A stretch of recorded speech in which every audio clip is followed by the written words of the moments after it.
Hello all, welcome to my channel. అందరు ఎలా ఉన్నారు? బాగున్నారా? ఈరోజైతే బెల్లం అన్నం ఎట్లా ప్రిపేర్ చేయాలో ప్రాసెస్లోకి అయితే వెళ్దాం. ఫస్ట్ అయితే నేను బియ్యం తీసుకొని దాంట్లో కొంచెం సగ్గు బియ్యం వేసి వాష్ చేసుకొని పక్కన పెట్టుకున్నాను. నెక్స్ట్ అయితే స్టవ్ వెలిగించుకొని పొయ్యి మీద అయితే పెట్టేసుకున్నాను. నెక్స్ట్ అది మంచిగా కుక్ అయిపోవాలన్నమాట, మెత్తగా. దాంట్లో అయితే నేను బెల్లం వేసుకుంటున్నాను. అది మంచిగా కుక్ అయినాక సగ్గు బియ్యం రెండు ఉడికిపోవాలన్నమాట. అది మంచిగా కుక్ అయినాక బెల్లం అయితే వేసుకుంటాం. మీరు స్వీట్ తగినంతగా, మీరు స్వీట్ ఎంత తింటారో అంత వేసుకోండి. నెక్స్ట్ అయితే అది మంచిగా కరిగిపోవాలన్నమాట బెల్లం అనేది. అది మంచిగా ఇట్లా మిక్స్ చేసుకుంటే అది మంచిగా కరిగిపోతుంది బెల్లం. అది మంచిగా కరిగినాక అది మూడు మంచిగా మిక్స్ చేసేస్తే మంచిగా కలుస్తుంది. అది మంచిగా కలిసినాక నెక్స్ట్ అయితే మనం పాలు వేసుకుందాము.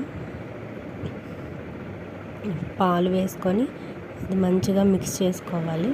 ఇట్లా మంచిగా మిక్స్ అయిపోవాలి బెల్లము పాలు. ఇట్లా మంచిగా ఇట్లా ఉడికిపోవాలి కొంచెం దగ్గరగా. ఇట్లా చూసారా, సగ్గుబియ్యం వేసాం కదా, బాగుంటుంది టేస్ట్.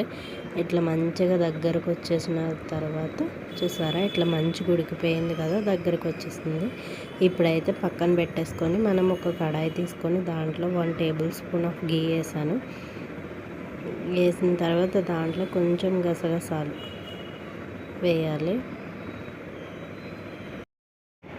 నేను స్పెషల్గా వేసేది ఏంటంటే కొంచెం గసగసాలు వేస్తాను. అది వేస్తారో లేదో నాకు తెలీదు, నేనైతే వేస్తాను. చాలా బాగుంటుంది టేస్ట్.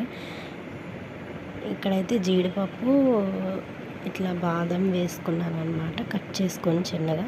అదైతే కొంచెం వేగిన తర్వాత డైరెక్ట్గా దీంట్లో అయితే వేసేసి మంచిగా మిక్స్ చేసుకోవాలి.